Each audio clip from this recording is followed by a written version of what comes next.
तो आज के इस विश्लेषण में हम एक ऐसे रहस्यमयी देवता के बारे में बात करने वाले हैं जिनकी कहानी शायद हर जगह सुनने को नहीं मिलती, लेकिन उनका प्रभाव वाकई बहुत गहरा है।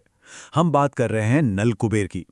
असल में ये महज कोई पुरानी कहानी नहीं है, बल्कि एक ऐसा सफर है जो हमें दिव्यता, अपार धन और न्याय के बहुत गहरे अर्थ समझाता है। तो चलिए बिना किसी देरी के इस प्राचीन विषय की गहराई में चलते हैं और नल कुबेर की इस महान और रहस्यमय विरासत को थोड़ा और करीब से समझते हैं। सबसे पहला और सबसे बड़ा सवाल यही उठता है कि आखिर नल कुबेर थे कौन?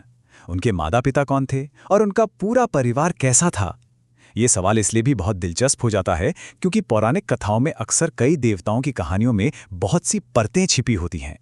नल कुबेर की असल पहचान और उनके पूरे जीवन का रहस्य हमेशा से ही इतिहास को समझने वालों के लिए एक उत्सुकता का विषय रहा है। तो चलिए आज मिलकर इन्हीं सवालों के जवाब ढूंढते हैं। शुरुआत करते हैं उनके दिव्य परिवार, उनके माता पिता और उनकी पत्नी के परिचय से। कुछ पौराणिक कथाओं पर अगर हम ध्यान दें तो एक बहुत ही हैरान करने वाली बात सामने आती है। नल कुबेर को सीधे भगवान विष्णु और माता लक्ष्मी का पुत्र माना जाता है। जरा सोचिए, इससे बड़ी दिव्यता और क्या हो सकती है। साथ ही जैसा कि कुछ ग्रंथों में बताया गया है, उनका विवाह रंभा नाम की अप्सरा से हुआ था। लेकिन यहाँ एक बहुत ही दिलचस्प मोड़ है।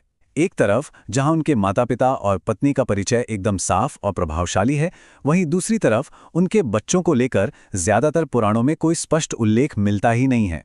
इस वजह से कई अलग अलग कथाएं सुनने को मिलती हैं जो इस पूरी कहानी को और भी ज्यादा रहस्यमयी बना देती हैं। अब रंभा के बारे में तो हम सबने सुना ही है।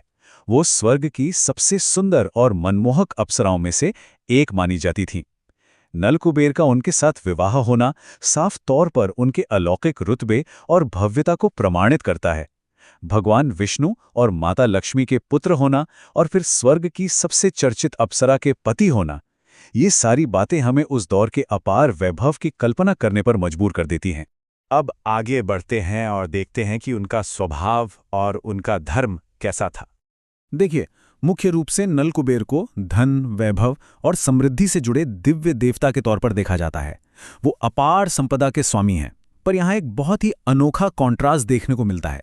इतनी बेहिसाब दौलत होने के बावजूद नल कुबेर का स्वभाव बहुत ही दयालु और धर्मप्रिय बताया गया है। वो हमेशा धर्म और न्याय के रास्ते पर चलने वाले देवता माने जाते थे। असल में होता क्या है कि जहां बहुत सारा पैसा या ताकत होती है, वहां अक्सर अहंकार आ ही जाता है ना? लेकिन यहां बात बिल्कुल अलग है। धन और न्याय का जो एकदम परफेक्ट बैलेंस उनके चरित्र में है, वो वाकई उन्हें बहुत खास बनाता है। अब आते हैं इस विश्लेषण के आखिरी हिस्से पर, जो कि उनके प्रतीक और शिक्षाओं से जुड़ा है।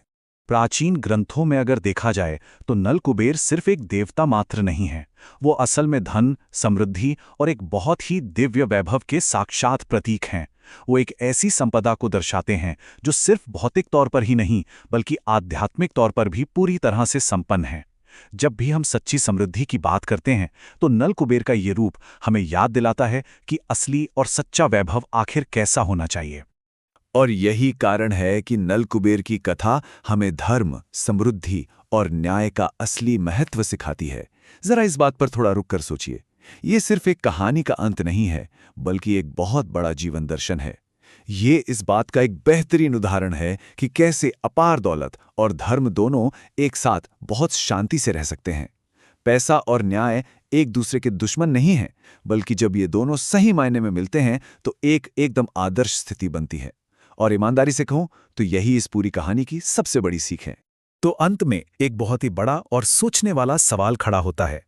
नल कुबेर ने धन और न्याय का जो ये बेमिसाल संतुलन दिखाया है, उसे आज के इस आधुनिक दौर में हम कैसे लागू कर सकते हैं? क्या पैसा कमाने की इस अंधी दौड़ में इन प्राचीन मूल्यों को अपनाकर एक बेहतर समाज बनाया जा सकता है? ये एक ऐसा विचार है जो इस विश्लेषण के खत्म होने के बाद भी बहुत लंबे समय तक दिमाग में चलता रहेगा। इन प्राचीन मूल्यों के आज के संदर्भ पर जरूर विचार कीजिएगा।